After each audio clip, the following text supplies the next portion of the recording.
Loneliness, या फिर आप बोल सकते हैं कि जो एंग्जाइटी आपकी लाइफ में आती है, या फिर आप कह सकते हैं कि जो आइसोलेशन आप महसूस करते हैं, उसकी काफ़ी सारी वजहें होती हैं, काफ़ी सारे रीज़न्स होते हैं।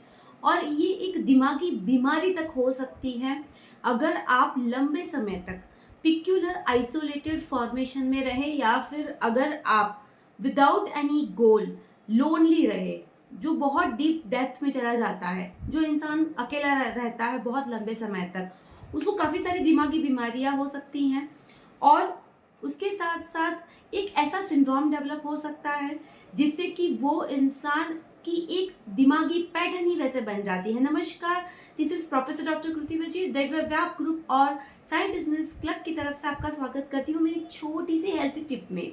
जैसे आप सब जानते हैं कि साइकोसोमेटिक डिसीज पे अभी हमारा बहुत अच्छा एक वर्क और प्रोजेक्ट चल रहा है। हमारा साइको साइबर करके एक बहुत जल्द वर्कशॉप आ रहा है। पिछला वर्कशॉप जो लॉ ऑफ अट्रैक्शन और लॉ ऑफ यूनिवर्स से कनेक्टेड था, वो बहुत ही सक्सेसफुल रहा। इसके लिए मैं धन्यवाद करना चाहूँगी आप सबका। और अब जो वर्कशॉप आने जा रहा है उसमें काफ़ी सारे चीज़ें हमने डाली हैं, जहाँ पे हम ब्रेन से रिलेटेड काफ़ी चीज़ों की इंफॉर्मेशन आपको देंगे, जो इमोशनल पैटर्न को फॉलो करता है, जो सीबीटी भी जो है वो कंफर्म करता है हमारी कॉग्निटिव बिहेवियरल थेरापी के अंडर में। अब मैं बताना चाहूँगी कि जो लोनलीनेस होता है, एक आइसोलेशन का पैटर्न होता है जो एक सिंड्रोम डेवलप करता है। This is idiosyncratic syndrome. Idiosyncratic syndrome जो रहता है उसमें इंसान की दिमागी एक हालत ऐसी हो जाती है कि, या बीमारी आप कह सकते हैं वन काइंड ऑफ, कि वो एक पर्टिकुलर पैटर्न में ही आपके साथ बिहेव करेगा, टिपिकली बिहेव करेगा। ज़रूरी नहीं कि नेगेटिव ही हो, पॉजिटिव भी हो सकता है, but it was very ununique, like you can say एक यूजुअल फॉर्म में जाता है, जो रेगुलर बातों में भी आपको समझ में आता है कि ये एक नॉर्मल इंसान नहीं हो सकता। उसके अलावा उसकी कुछ हैबिट्स जो है वो एक नॉर्मल इंसानों जैसी नहीं होगी। सो आप उसको ऑब्जर्व कर सकते हैं ऐसे इंसान को, दैट ही और she is suffering from such syndrome, जो आइसोलेशन से या लोनलीनेस से हो सकता है। अल्टीमेटली ह्यूमन एक सोशल एनिमल है, और जो भी हमें ऑक्सीटोसिन मिलता है, जो भी एक हैप्पीनेस का एक सिंड्रोम होता है जो हमें चाहिए, अगर वो हमें हमारे लव्ड वन से ना मिले तो डेफिनेटली ये सिंड्रोम होने की चांसेस, या फिर आप सराउंडेड बाय मैनी पीपल हैं फिर भी आप लोनली फील कर रहे हैं, तो भी ये सिंड्रोम, जिसको हम आइडियोसिंक्रेटिक सिंड्रोम के नाम से जानते हैं, ये आपको कब हो जाएगा आपको समझ में नहीं आएगा।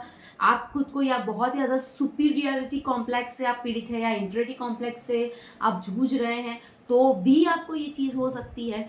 सो अल्टीमेटली आप अपनी पैटर्न्स के हिसाब से, if you mark that someone is behaving very weirdly और वेरी डिफरेंटली विथ यू, तो फिर वो ये बीमारी का शिकार हो सकता है। क्योंकि साइकोसोमेटिक डिसीजेस पहचानना, चाहे आपके सारे रिपोर्ट्स नॉर्मल आ रहे हैं, लेकिन अगर ये सिंड्रोम अगर आपको होता है तो आप जल्दी पकड़ नहीं पाते हैं, बिकॉज मोस्टली साइकोसोमेटिक बीमारियाँ बहुत ही ईजिली इसी तरीके से इंसान की दिमागी हिस्सों में घर कर जाती हैं, जिसका आप कितनी भी दवाइयाँ कर ले ये यूजुअली ठीक नहीं हो पाती हैं। इसके लिए आपको आपकी दिमाग की पैटर्न, यानी कि थॉट पैटर्न्स को चेंज करना पड़ता है with different therapeutic action. Now काफ़ी लोग आजकल की जनरेशन जो है, यंग जनरेशन में डिप्रेशन का माहौल हो जाता है, आइसोलेशन हो जाता है, ईगो इश्यूज रहते हैं, clashes and all, relationship break होने के बाद ये इश्यू हो जाता है वापस। तो आपको करना क्या है, कुछ योगा पॉस्चर्स हैं जो मैं आपको सजेस्ट करती हूँ, ये आप ट्राई कर सकते हैं। बहुत ही बढ़िया योगा पॉस्चर है।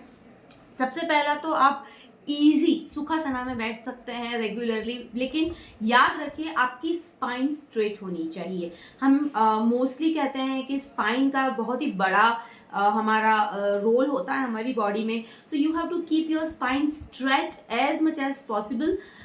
सुखासना में बैठिए। कैट काउ पोजीशन जो मार्जरी आसन है, वो भी एक बहुत ही अच्छा आसन है, आपकी पूरी स्पाइन को कर्व देता है और एक पूरा एनर्जी चैनलाइजेशन में आपको मदद करता है। उसके साथ साथ आप डाउनवर्ड फेसिंग डॉग यानी कि अधोमुख स्वानासन कर सकते हैं। बढ़िया पोस्चर आपको प्रदान करता है ये चीज़।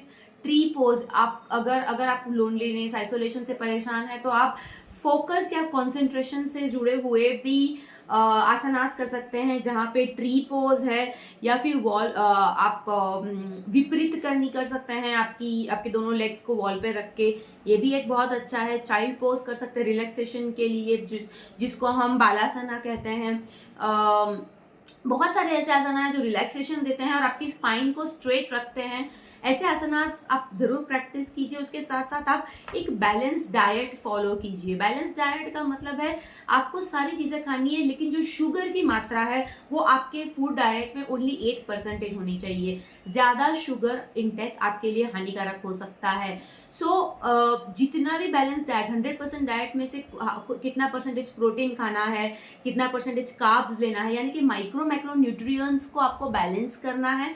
और आपको इस तरीके की दिमागी बीमारियों से, अगर आप आइसोलेशन या लोनलीनेस से जूझ रहे हैं, तो आप बैलेंस डाइट को फॉलो करें, किसी अच्छे डाइटिशियन की सलाह लें, और बैलेंस डाइट के साथ साथ फ्रूट और वेजिटेबल पे ज़्यादा ध्यान दें, फाइबरस फूड खाना ज़्यादा पसंद करें, और हो सके तो आप सोशलाइज होने की ट्राई करें। आप ट्राई करें कि आप लोगों के साथ इंटरेक्ट करें, क्योंकि कुछ बीमारियां जो होती हैं वो आपको कंपलसरी बायोलॉजिकल चेंजेस के साथ साथ आपको साइकोलॉजिकल चेंजेस भी चाहिए और सोशल चेंजेस भी चाहिए।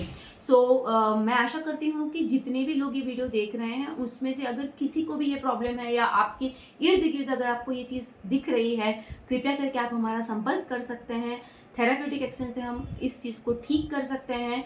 और कोई भी रॉन्ग स्टेप्स लेने से पहले ध्यान रखिए कि लाइफ बहुत ही कीमती है, इसलिए अपना ध्यान रखें, स्वस्थ रहे, मस्त रहे, व्यस्त रहे, ज़बरदस्त रहे। धन्यवाद। जय की माँ शक्ति। ओम नमः शिवाय।